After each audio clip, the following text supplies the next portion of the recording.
Jeshi la Israel IDF limeanzisha mashambulizi dhidi ya Lebanon hasa likiwasaka Hezbollah. Hata hivyo, kundi hilo la wapiganaji la Lebanon Hezbollah limesema kwa msisitizo kwamba halitosalimu amri mbele ya njama za Israel na za Marekani. Hezbollah ya Lebanon imeeleza kwamba wakati huu itakuwa inakula sahani moja na Israel na Marekani na itafanya mashambulizi kutokana na kile kinachofanywa na Israel. Hata hivyo, imesema italipa kisasi kutokana na mashambulizi hayo ambapo Israel imeamua kuyafanya wakati huu. Kiongozi mkuu wa wanaharakati hao wa Hezbollah ya Lebanon, Naim Qassem, amezungumzia shambulio la hivi karibuni la utawala wa Israel kwenye viunga vya kusini mwa mji mkuu wa Lebanon, Beirut, na amesema shambulio hili limefanywa kwa idhini ya uungwaji mkono wa Marekani.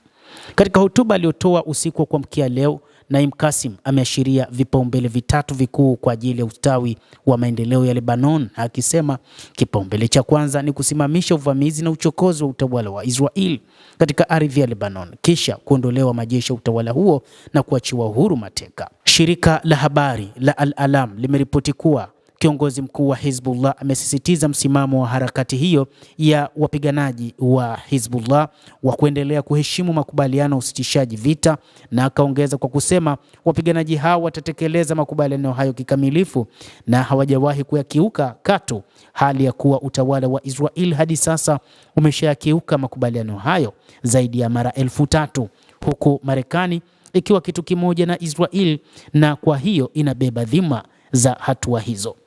Naim Qassem amekumbusha na kusema kwamba lengo kuu la utawala wa Israel ndani ya Lebanon ni kuidhibiti nchi hiyo na kuidhoofisha, na akaendelea kubainisha kuwa waziri mkuu wa utawala wa Israel Benjamin Netanyahu atakabiliwa na hali ngumu na changamoto kubwa.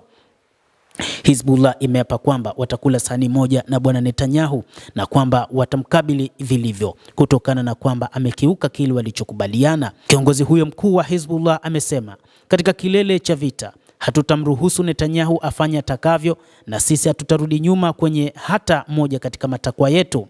Tutapambana vilivyo dhidi ya utawala mbaya wa Benjamin Netanyahu ambaye ameamuru majeshi yake kufanya mashambulizi dhidi ya Wapalestina lakini na watu wa Lebanon na kusababisha mauaji ya watu wengi zaidi katika Mashariki ya Kati, na hadi sasa anasababisha majeruhi ya watu wengi kiasi kwamba watu wengi katika Mashariki ya Kati wanamchukia, anasema Naim Qassem.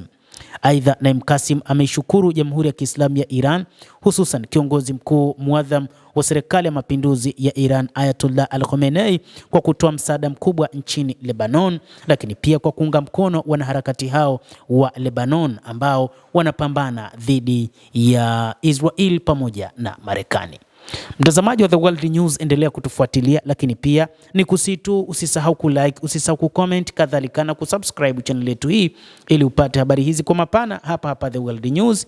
Jina langu ni Adam Hussein, endelea kutufuatilia, endelea kuwa nasi wakati wote.